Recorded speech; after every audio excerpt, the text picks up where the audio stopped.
Welcome to Left in Kentucky, the podcast of Indivisible, Northern Kentucky District 4.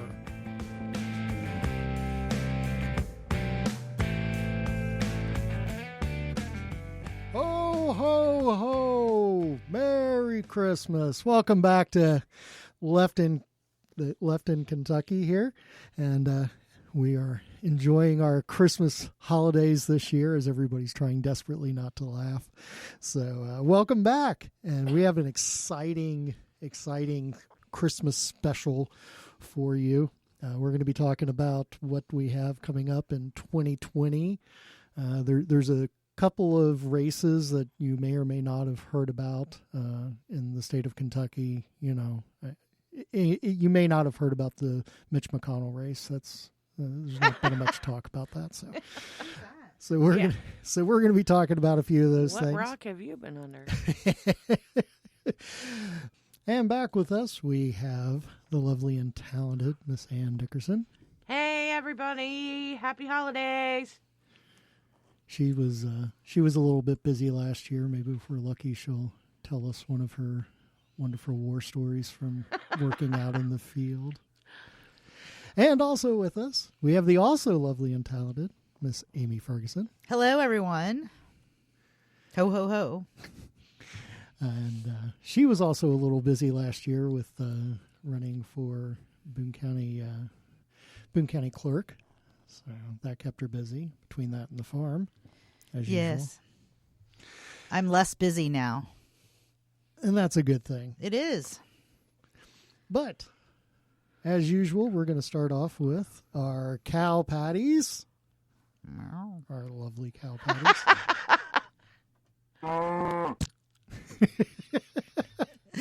I might know a little bit about what that sounds like. All right.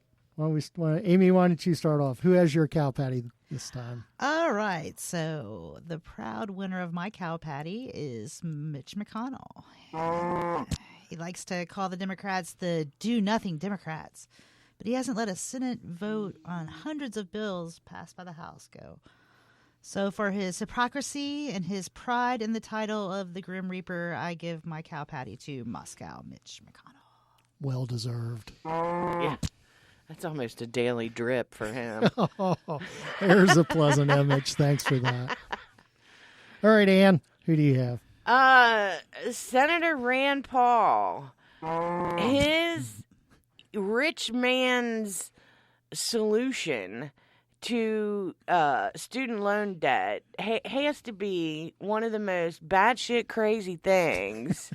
And he's out there all proud of it. Like, look, like this 4-year-old going, look, mommy, look what I did. And it's like, I don't know. He's smoking some good Western Kentucky stuff that I need to get my hands on because I don't know who thinks that allowing people to dip into their retirement, their 401k plans early so they can pay off student loan debt is a good idea. Is he expecting everybody to work into their 90s as baggers at Kroger's? What the hell? I mean, they're just such a white male privileged, rich idea. Anybody with any sense would look at him and laugh in his face. Yeah, it's, we already have a problem with where the average everyday person, the 98% of us, right, have a hard enough time saving for retirement as it is. Right. And now we're going to go further into debt on our retirement to make sure that the banks get rich on their loans. Right. I mean, I just, it's crazy. The stupidity is real.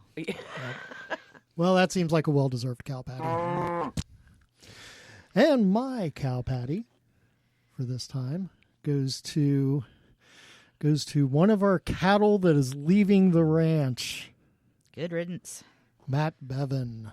Yeah, don't let the door hit you where the good Lord split you, brother. I hear that. And actually, let that door hit him. Yeah. And he has earned the Cow Patty Award for his lovely parting shot of pardoning a significant number of folks on his way out the door, including some very interesting people. One gentleman that raped a 9-year-old girl, gentleman, ironically, of course. And not only did Bevan do that, but he doubled down on it and tried to justify why he did it, stating that, he didn't believe that the rape actually took place because the girl's hymen was still intact. Yeah, don't get me started. Don't even get me started. Yeah. So there was that, and then there was the killer that cut off the lady's head and put it in a bag that he pardoned, and a number of others. Or the dude who killed somebody in front of his family. Yeah. I mean, come on. Yeah. It's pretty disturbing to see somebody who did not see the evidence, was not part of the trial, to just come along and pardon people for really heinous crimes. So, but here's the thing, and this is the take-home message that I'll broadcast anywhere and everywhere, every opportunity I get. For all of these GOPers who, propped him up, praised him, were on his side to the bitter end until the recanvass, who are now having buyer's remorse. You're $1 late and a day short, people, and they should be held accountable. And any Democrat, independent, whomever, running against an incumbent candidate who doesn't hammer them over that, when Bevan showed us who he was all along, you're crazy.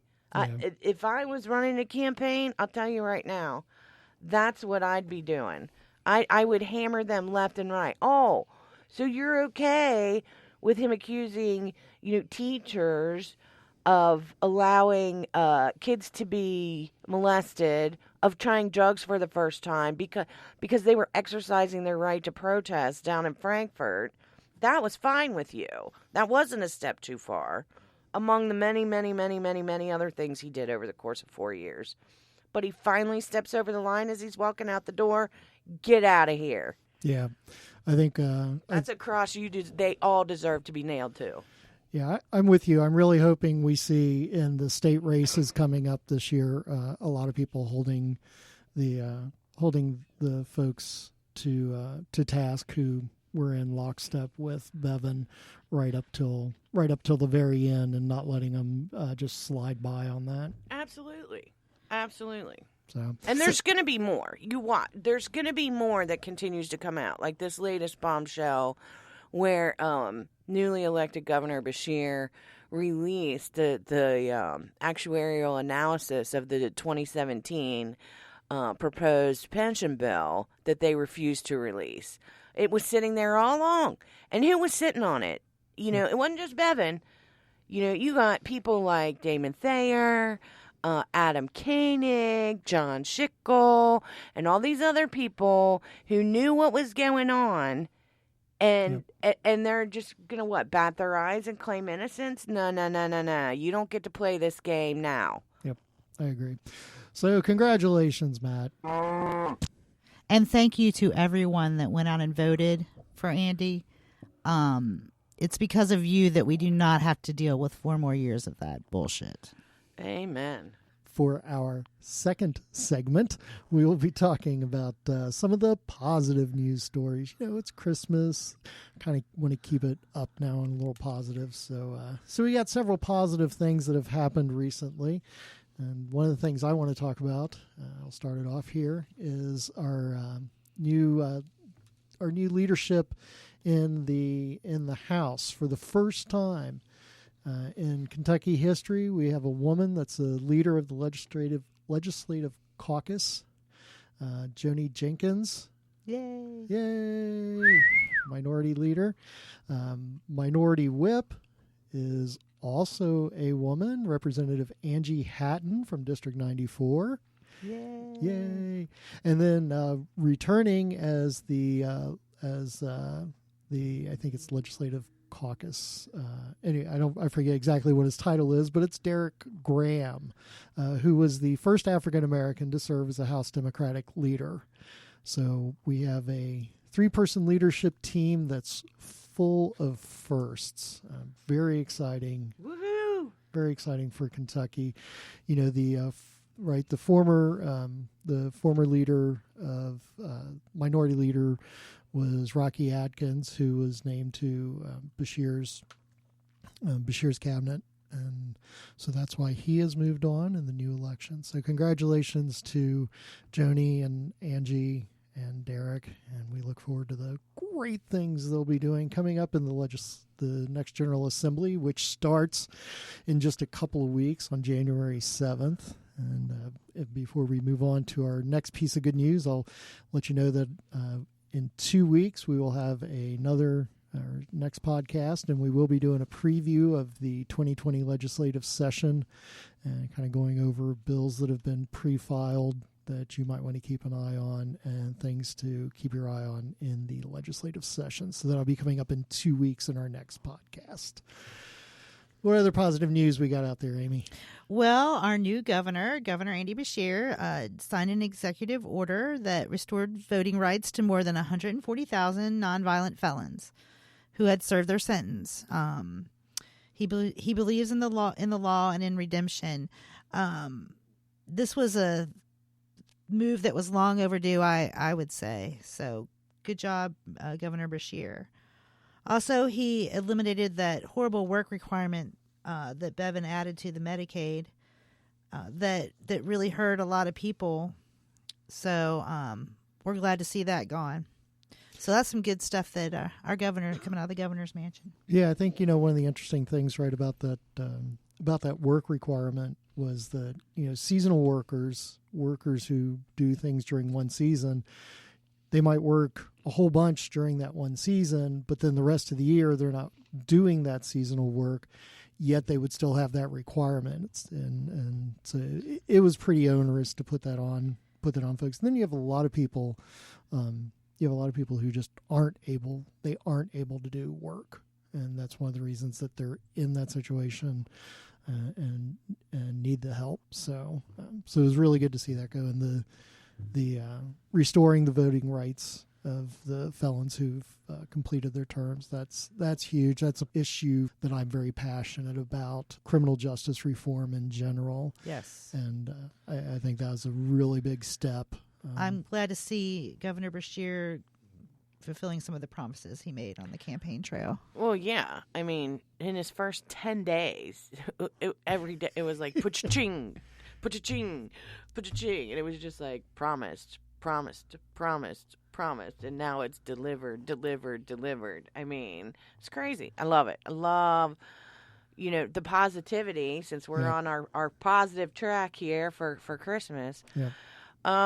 Coming out of Frankfurt, it sets the tone for all good things for him. Absolutely. And, for the upcoming legislative session. Yeah, I agree wholeheartedly. And even as early as the inauguration speech, right? He talked about, one of the big things over the last couple of sessions were people getting locked out of the state house, and that belongs to the people. And Andy Bashir making the point of this: as long as he's governor, the state house will be open. The building in Frankfurt, the Capitol, will be open, and the people of Kentucky will be able to come to the Capitol and visit the Capitol. We're not going to lock people out, as it should be. So so that's really positive. I was glad to hear that. What other positive news we got going on? I'm sure we'll be visiting the People's House here soon when General Assembly starts, right, Ann? Yeah, and there's a lot of good things, and I want to focus a little bit more now, kind of take it back, since you were asking for some stories from the trail. As one of the Northern Kentucky field organizers for the statewide coordinated campaign. Wow. Let me just start with that. Great experience. Learned a lot. But Northern Kentucky in particular, there were a lot of positives. And so I want to focus on that.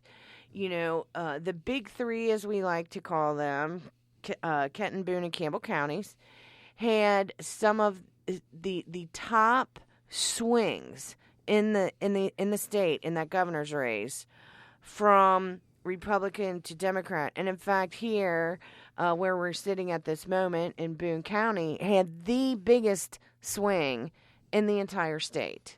Wow. It's amazing. It is amazing. Even though Andy didn't win this county, it still came through for him huge. Right. Because for years and years and years, Boone County has always been a stronghold that Republicans could count on. Yep. With people saying, they just laugh basically and say things like, that's where, Democrats go to die. So if wait a minute, I live in Boone County. Right. I don't like that. Right. And they'll have to drag me out of my house. So yeah, it'll right. happen. So, but then, so that naturally lends itself to, so if progressives think they're going to do any better, ha ha ha, ain't happening. Well, we quashed that quite a bit. And so I'm going to give you my, instead of tales from the crypt, I'll give you my my stories from the field, my notes from the field. That's what I was posting on Facebook about. I pushed heavily for Boone County, preached Boone County, even though I'm not a Boone County resident. I can attest to this. That she's not a Boone County resident? No, that she pushed. Oh, yeah, that. Because of the potential here. There are so many people that we never talk, that campaigns don't talk to, regardless of what level the campaign is. It's just automatically believed that's a Republican stronghold, and both sides do this. Mm-hmm. No one is innocent, and they look at these areas and they go, that's all Republican. So Republican says, I don't have to worry about spending time, money, and energy there because I know they're going to vote for me. And the Democrat says, I don't want to spend time, money, or energy there because I know they're going to vote for the other guy.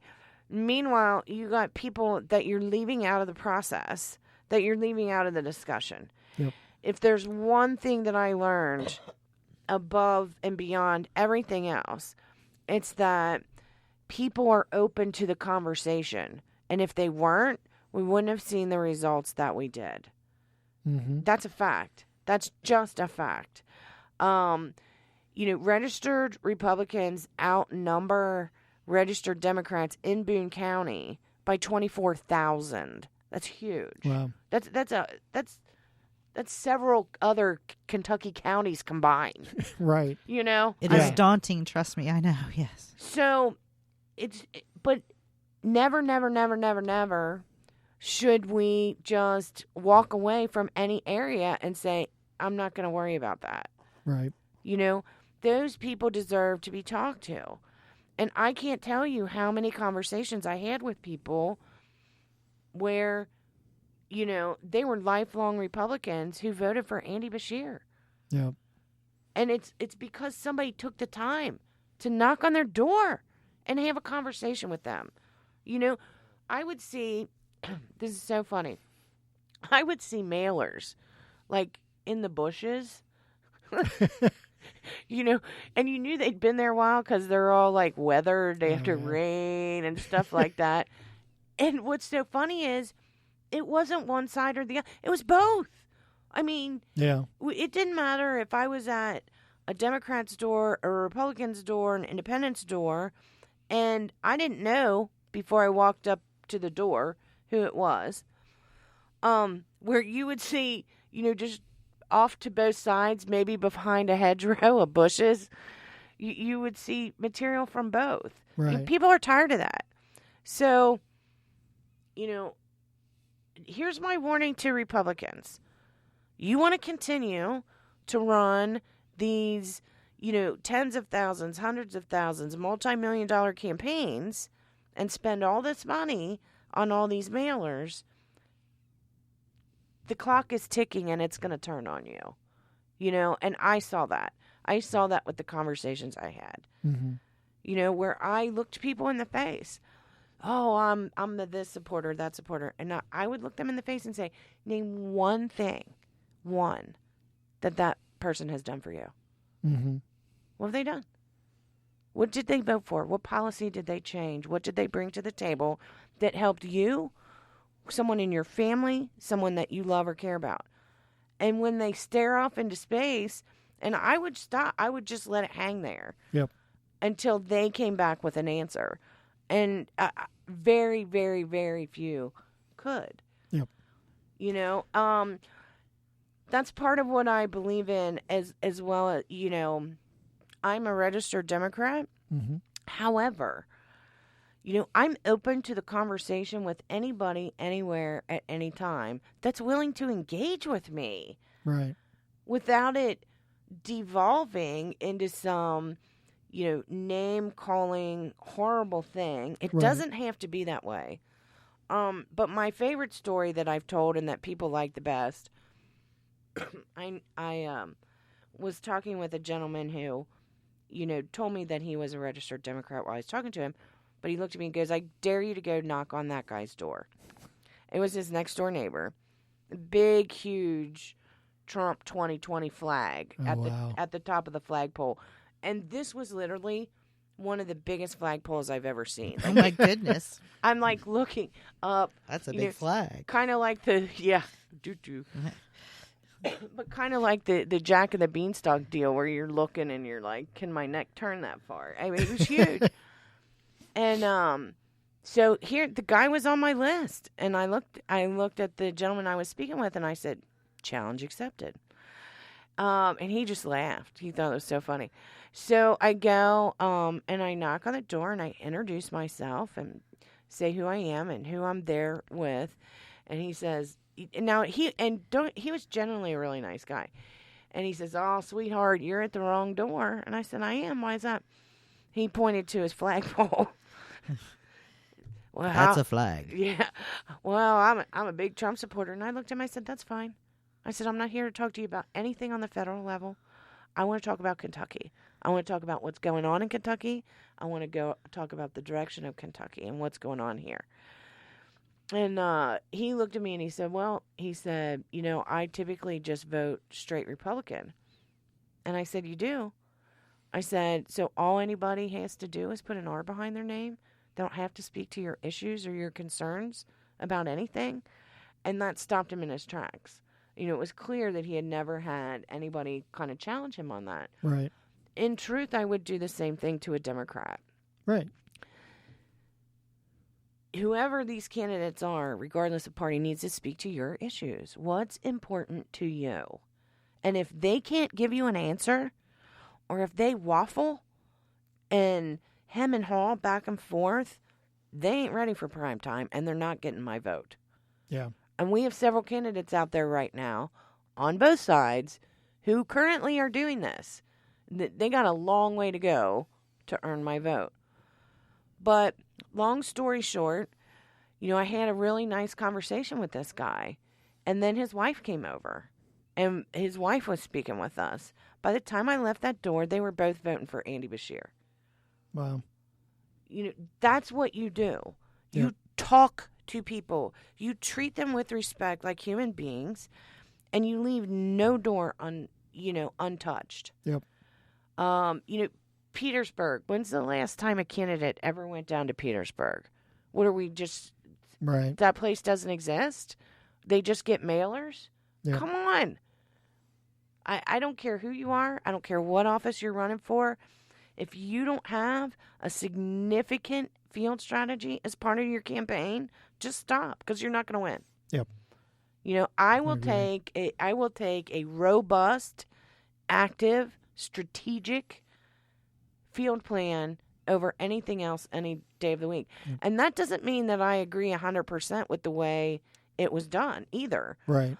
But the benefits, even of one that, you know, like, I don't think it's perfect. You could have a different view. You could have a different view. And that's the beauty of field, too. Right. You know? Even if there's things I would tweak or change, it's still That's what got the job done. I don't care what anybody says. Yeah. Going out and knocking on doors and talking with people from both sides of the aisle and the middle. Yep. You're talking to independents, making sure that they were going to get out and vote, and talking to them about the issues that faced our governor and why that needed to be Andy Bashir. It paid off.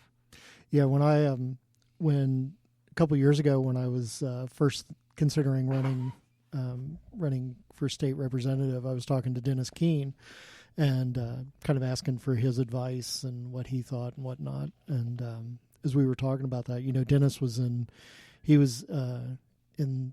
District 67 for 24 years, 25 years, something like that. He's been there quite a long time. But one of the first things he told me, he was like, you're going to get a lot of people that say, oh, you should do this mail and you should do that and you should do this other thing. He said, no matter what anybody tells you, the main thing you need to remember is that elections are won and lost at the door, not at the mailbox. Absolutely.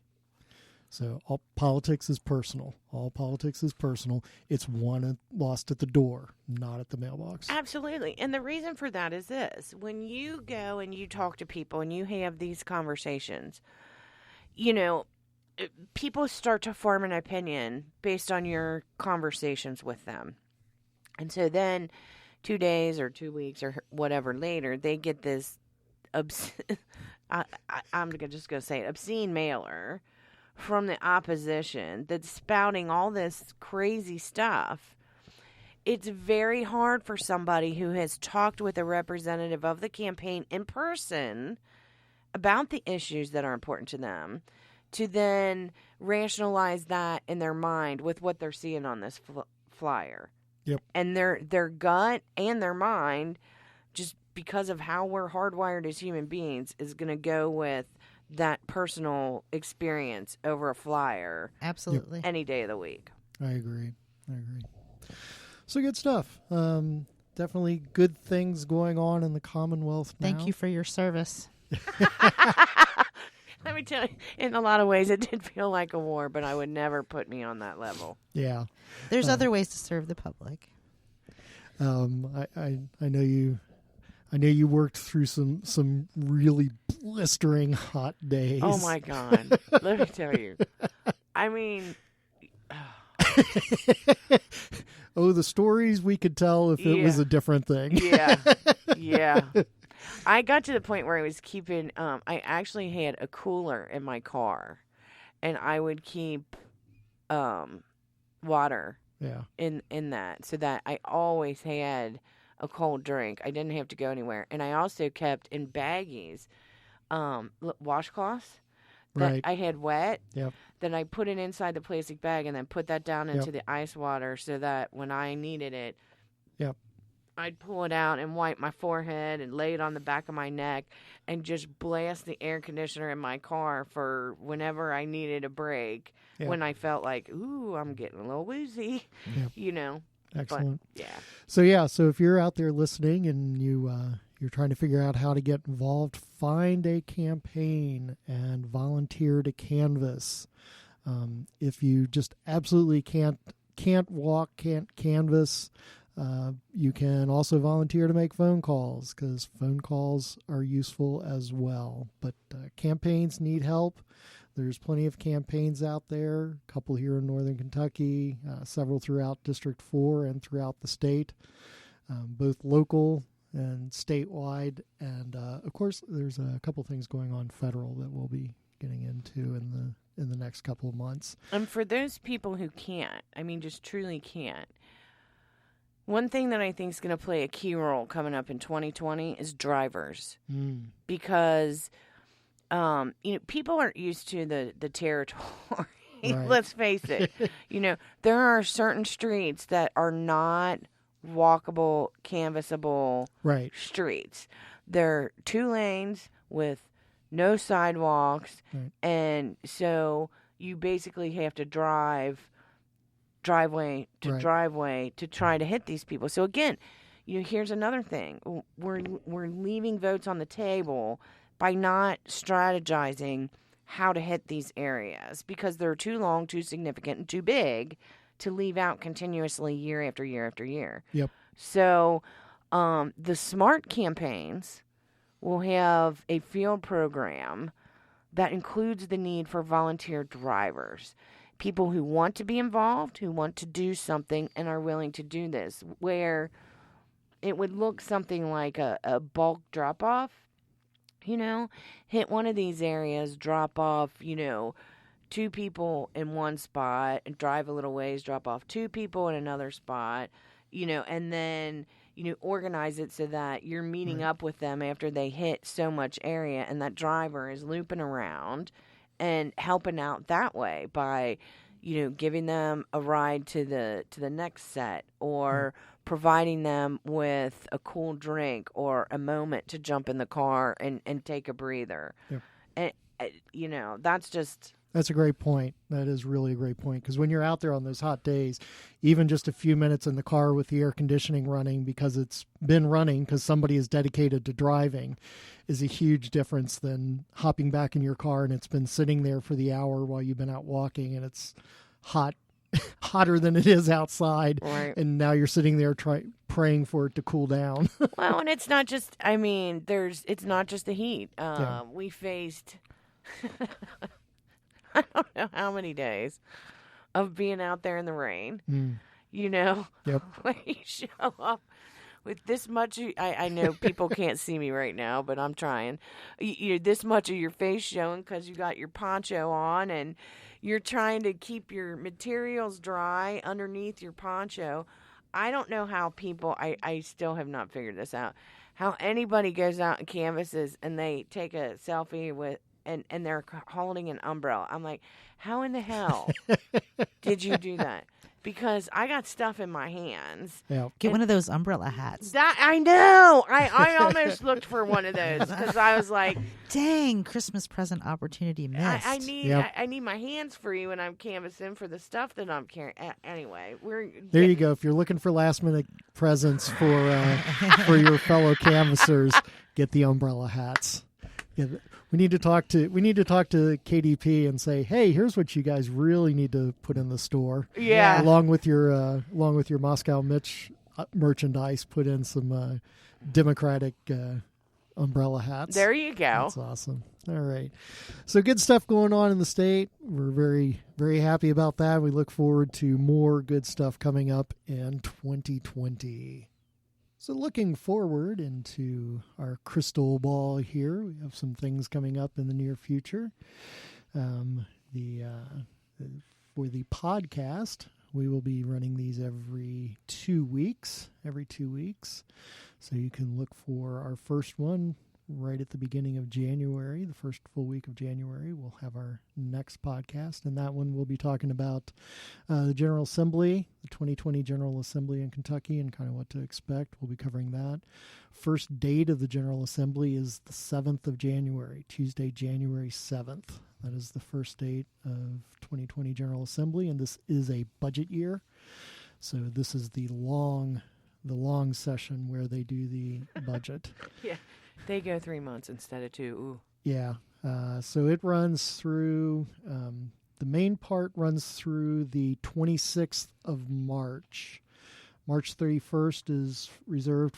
March 31st and April 1st, April Fool's Day, are held for concurrence. So I thought that was amusing on there. I'm sure we're going to find it amusing in April, too. Yeah. And then April 2nd through the 13th is reserved for overriding vetoes. And then there are 2 final days on the 14th and 15th of April. And Sine Die is set for April 15th. That's the 60th day of the session. So that is the legislative calendar. Make sure that you are staying up to date. We'll be talking about what's going on in the General Assembly throughout those months. I would also recommend checking out KET's legislative site on the internet. They live stream all of the open sessions from the state legislature, so you can really keep up with what's going on. I also recommend checking out the LRC, the Legislative Research Commission. If you look up LRC Kentucky, you'll get to the Legislative Research Commission website for Kentucky. They have all the bills and the status of those bills, including the votes. They also already have up the pre-filed bills, and we'll be talking about some of those pre-filed bills in our next meeting. But if you want to see them all, go to the Legislative Research Commission website. What other calendar items do we have? So for our monthly Indivisible meetings, we have decided that we're going to meet on the first Thursday of every month. And we're going to meet at Acapulco Restaurant. Oh, yeah. And that is the one on Turfway. Please note that that is the one on Turfway that we're meeting. And our meetings will begin at 6:30. Excellent. You know, it's right there on Turfway. If you've been in Northern Kentucky for a while, it's where the old Tumbleweed is, but it's right out there for where Target and whatnot is. It's real easy to get to from the interstate. It's just off 75, either the Turfway exit or the Erlanger exit, or even the 18 exit. Any of those, it's really easy to get there, but the Turfway exit's the closest one. So please join us. Yes. We would love to see you. Also, keep in mind that next year we're doing the convention for the party, for the Democratic Party. And so if you want a voice in your executive committee, the people that run your executive committee, or if you would like to join your executive committee in your county, the first set of meetings is the precinct convention, and that is on the 21st of March. So if you're interested in getting involved in your county party, look up some of those dates and the things that you would need to do. I'll have a little bit more information in our next podcast. Excellent. What else? Fast approaching on the calendar. If you are interested in switching parties, or if you know independents who are tired of being left out of the primary process, please, please, please make note. You have to change your registration by December 31st. Once the calendar changes to January 1st, you may not change your party affiliation any longer. So, make sure that you do that. Make sure that you tell people about that, because one of everyone's goals should be to drive up turnout in the primary. And to that end, also, last year they passed a bill that sped up the primary process in terms of filing. So this year, you only have until January 10th to file to run for office. And if you are not interested in filing for office yourself, please, please, please, please look for people to run for these state legislative offices, for city councils, for school boards. We need people running for each one of these seats. And this year in particular, there's a lot more of them than there have been in the past. In fact, I venture there's more of them coming up in 2020 than in any year that we've been going on. February will mark our 3-year anniversary. Woohoo! Woohoo! Happy birthday. We'll have to have a big party at that meeting. Yeah, we'll make that Any one. excuse to have a big party is If good with me. I like Pitcher it. of margaritas. Yeah. Oh, yeah. Maybe Acapulco. show up early for that one, and we'll party. So anyway, those are two things that I really want, those two deadlines for people to keep in mind. If anybody knows anybody interested, and we, unfortunately, when you say Northern Kentucky, people automatically only think about the big three. The fact of the matter is District 4 is very widespread, and it goes on the western side from Louisville Metro all the way up over to Ashland in Boyd County. And so a lot of people get left out. Make sure if you know anyone in any of the 20 counties that are included in District 4 that are interested in getting involved, that are interested in running for office, that are interested in hearing more information, please connect them with us. Either they can sign up for our email list. They can follow us on social media. We're on Instagram, Twitter, and Facebook. They can now start following our podcast because We started off with a bang. Things got a little busy and crazy for us, and now we're back in action. Newer, better, stronger, faster. Like Ready? the $6 million man. That's right. You knew. See, my age is showing. But we're ready to go for 2020. We're fully invested. And we hope you all are too, that you're ready to be that much more involved because this is the year. People make the comment they can sleep when they're dead. Y'all can sleep in 2021 because there ain't nothing in 2021. 2020 is the year. We need every last person to give every last ounce of everything they can give because the work will never be done. Yep, definitely. Hey, I wanted to ask you a question on the December 31st deadline to change your party. Mm-hmm. That's if you want to vote in your new party as you, like in the primary for the new party in 2020. Correct. You can still change your party affiliation after December 31st, but it won't take effect for the 2020 voting cycle. It won't take effect for the primary. For the primary. Okay, right. so you can work in the general, though. Which is the only one that it matters. Right, Correct. right. That's the only time your party affiliation really matters. And we have some really contentious races coming up.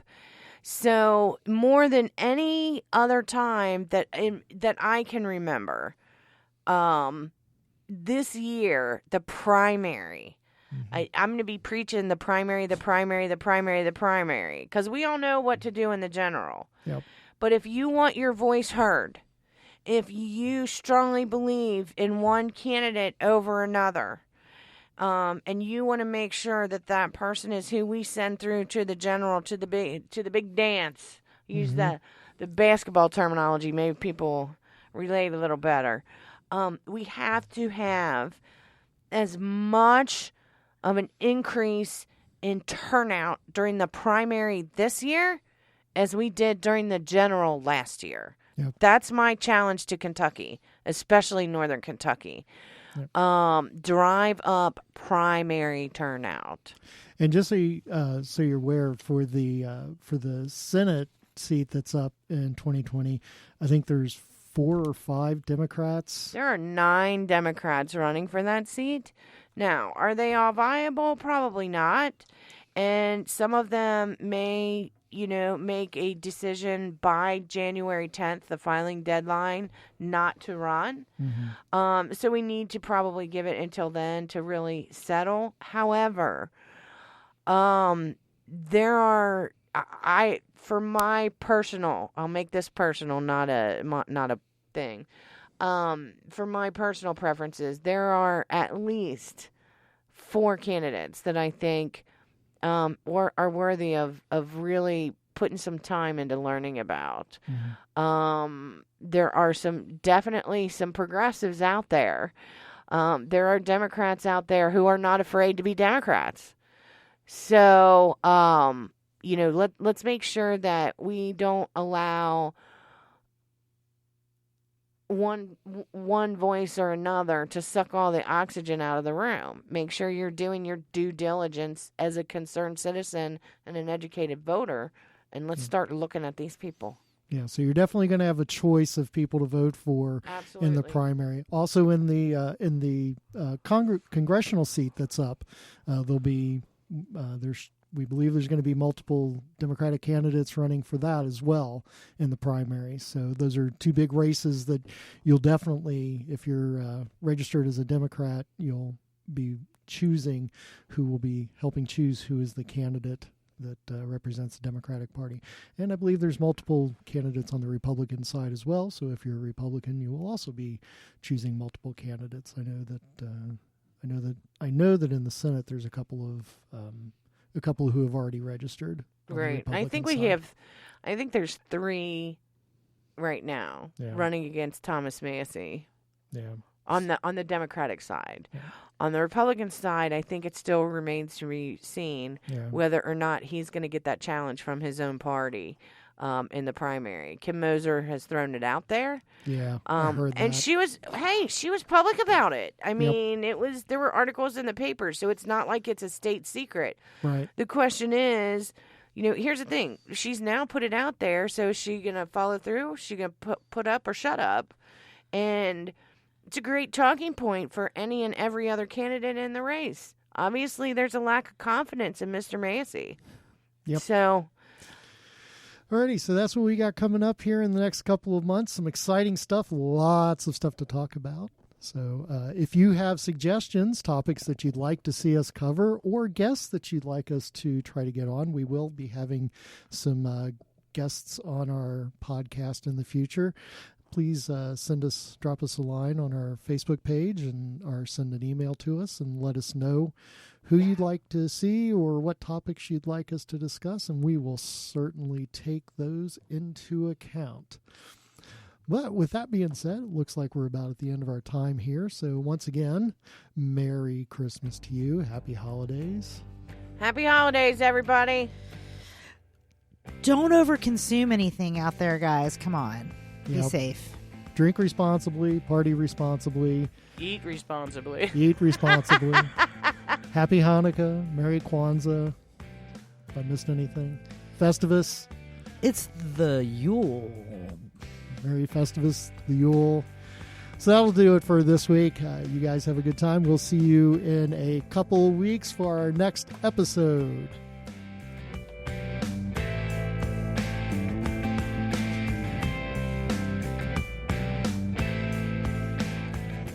This has been Left in Kentucky, the podcast of Indivisible Northern Kentucky District 4.